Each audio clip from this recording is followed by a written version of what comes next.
नमस्कार दोस्तों, welcome to Nifty India बाजार। निफ्टी इंडिया बाजार की टेक्नो फंडा सीरीज के इस एपिसोड में आपका स्वागत है। आज हम चर्चा करेंगे एनबीसीसी के बारे में। NBCC national building construction company दोस्तों देश की दिग्गज पीएसयू कंस्ट्रक्शन कंपनी है, नवरत्न कंपनी है देश की।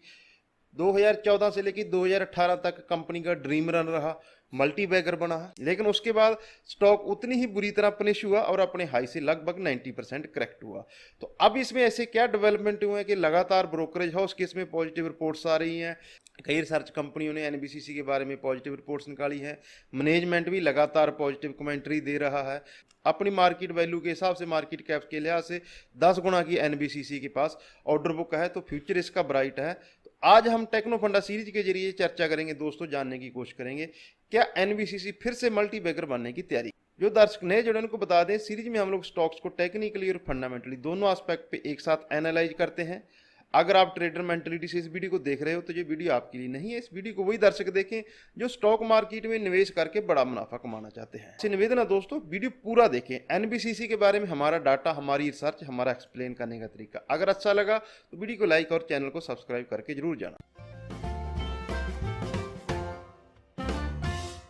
बात करते हैं दोस्तों एनबीसीसी की।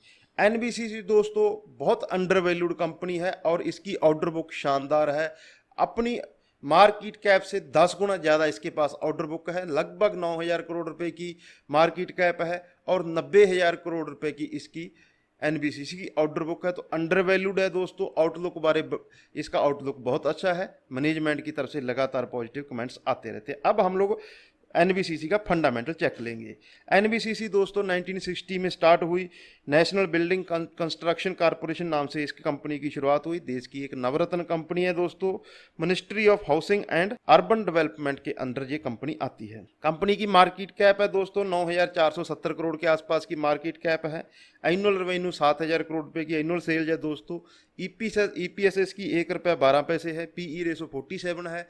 कोरोना वायरस की वजह से दोस्तों जो कंस्ट्रक्शन कंपनियां थी उनका जो सेल्स बहुत इम्पैक्ट हुई, जिसकी वजह से इसका मुनाफा कम रहा। उस वजह से ये स्टॉक का पीई रेशो ज़्यादा लग रहा है, लेकिन दोस्तों स्टॉक बहुत अंडर वैल्यूड है, जिसकी हम लोग आगे चल के चर्चा करेंगे। ₹9.40 की इसकी बुक वैल्यू है। प्रोजेक्ट सेगमेंट देख लेते हैं। बहुत से लोग एनबीसीसी को एक कंस्ट्रक्शन कंपनी मानते हैं दोस्तों, लेकिन एनबीसीसी पीएमसी, ईपीसी और आरईडी ये 3 सेगमेंट में काम करती है। हम आपको एक्सप्लेन करेंगे।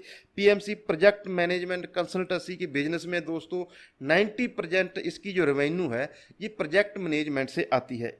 इंजीनियर प्रोक्योरमेंट एंड कंस्ट्रक्शन ये इसका दूसरा सेगमेंट है दोस्तों। रियल एस्टेट डेवलपमेंट ये इसका थर्ड सेगमेंट है।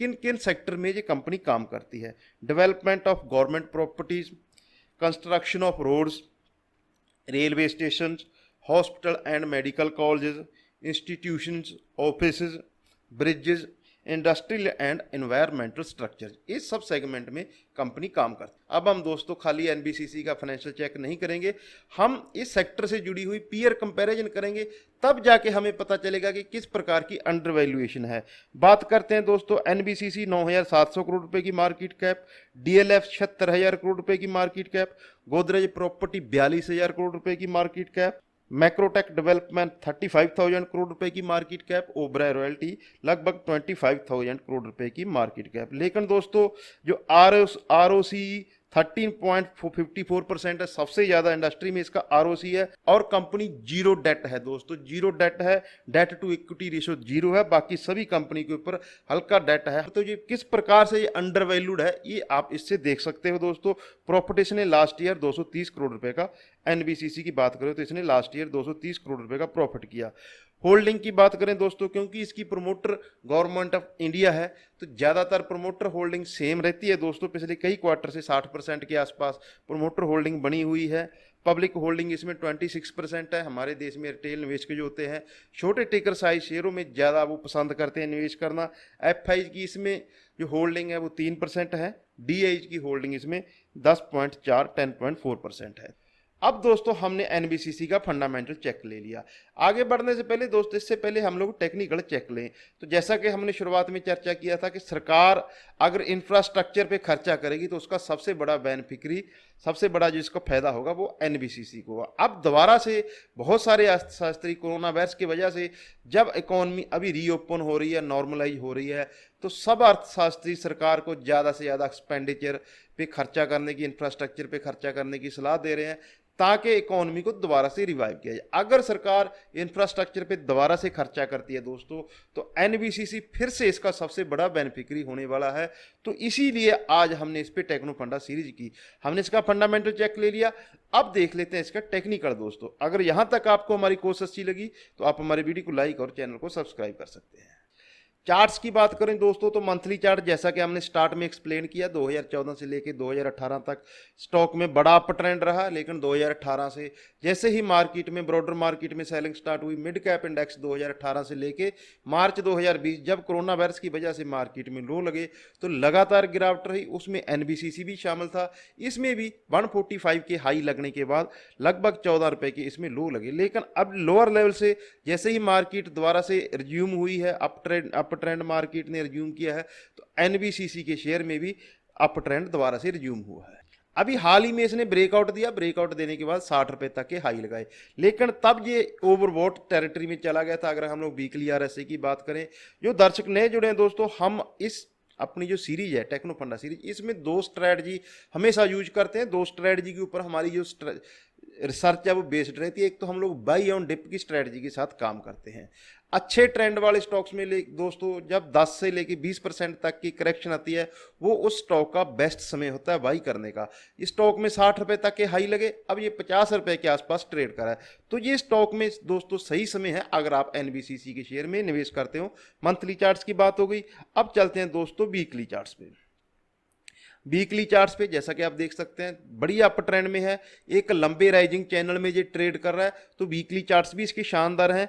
लेकिन जो सबसे ज़्यादा फैंसीनेट चीज़ है दोस्तों वो है इसकी वीकली आरएसआई। जब इसने 60 रुपए के हाई लगाए तब ये सबके रडार पे था, लेकिन तब इसकी जो आरएसआई थी, वीकली आरएसआई दोस्तों, निवेश में अगर आप वीकली आरएसआई देख के निवेश करोगे तो स्टॉक्स में आपको हमेशा बेहतर रिटर्न मिलेंगे। स्टॉक मार्केट की खासियत क्या है?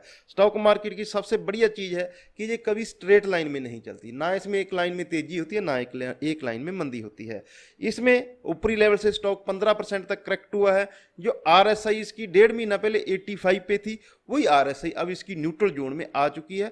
तो आरएसआई की बात करें तो ये सही समय है दोस्तों स्टॉक में निवेश करने का। डेली चार्ट्स की बात करें दोस्तों, ये डेली चार्ट्स आपकी स्क्रीन पे, डेली चार्ट्स में शानदार अप ट्रेंड में है, एक लंबी राइजिंग ट्रेंड लाइन का लगातार सपोर्ट ले रहा है और अपनी सभी की मूविंग एवरेज से जो ऊपर ट्रेड कर रहा है। हायर लेवल से करेक्ट हुआ है, 60 रुपए का हाई लगाने के बाद 10 रुपए की करेक्शन दी है, तो ये सही समय है दोस्तों। चार्ट्स हमने मंथली चार्ट चेक किए, वीकली चार्ट चेक किए और डेली चार्ट चेक किए, तीनों टाइम फ्रेम पे दोस्तों स्टॉक्स एक परफेक्ट एंट्री दे रहा है आपको अगर एनबीसीसी के शेयर में आपको निवेश करना है। तो ये हमारे एनबीसीसी के ऊपर कंप्लीट एनालिस्ट थे दोस्तों।